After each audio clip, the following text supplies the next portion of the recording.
mga kapitbahay, no? Ano nga ba yung rason kung bakit kami tumigil sa pagbablog? Ganito lang kasimple yan. Kasi dumating sa punto ng buhay namin na... Ang hirap kasi mga panggan, ang daming tinutututukan, di ba? Ang hirap nang nagnenegosyo ka, tapos nagbablog. Ang galing ng iba.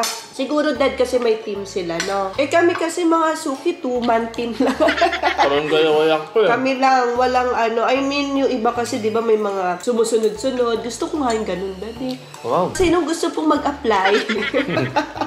Naghanap sa stay home ba yan? Pwede, kasi mayroon pang extra na ano doon. May extra pa mga bunk bed eh. So sa mga gusto mag-apply na taga-vlog sa amin, mag-message at mag-comment lang kayo dito sa video na to. Pero yun nga, so medyo naging busy kami sa negosyo namin. Eto, nabuo yung bagong bahay, alam nyo naman yan. Bagong gupit na rin ako, bagong gupit na rin yung asawa ko. Nakita nyo rin, buntis na rin yung asawa ko. Ay, pero mapakita ko mamaya.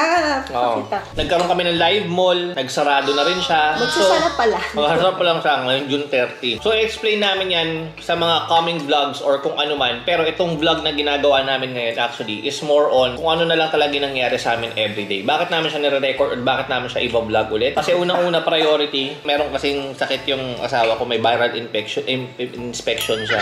Priority kasi namin is gusto na namin mag-create talaga ng memories. Kasi binabalikan namin yung mga past vlogs namin. Oo, ang saya pala. Ang saya pala. Nakainis ka. Gawin ulit natin yung Diyosuka.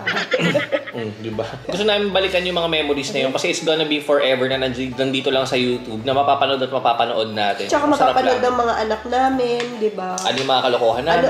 Sino ba yung mga magulang ko? Yung mga ganun. Kasi syempre yung mga sa mga teleserye natin, nawawala-wala yan. Yung pelikula, wala naman tayong kopya. O, di at least may vlog kami mga pangga. So, ito na nga mga pangga. Ang chismis ngayon ay wala na. Magsasara na nga yung binuksan namin negosyo, kakabukas lang, sara agad. Yun ba yung chismis natin? Actually, marami. Marami kami sobrang chismis.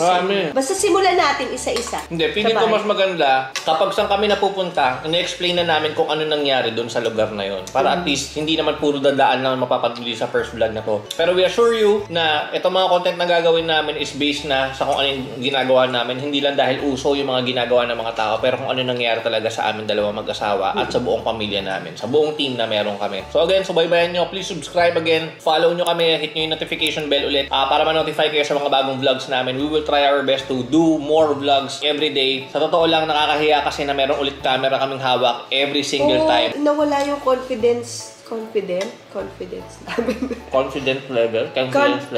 Nawala yung ganun namin na parang may hawak kaming camera. Ngayon parang nahihiya kami pag may hawak kaming camera. Pero no, mga pangga, ibabalik natin yan. Bakit tayo mahihiya? Kulang naman tayo dapat ikahiya. Tama. Kaya samahan nyo kami, papakita namin ulit kung anong meron dito sa pamamahay muna natin. Dito tayo magsimula sa pamamahay ni Manalo!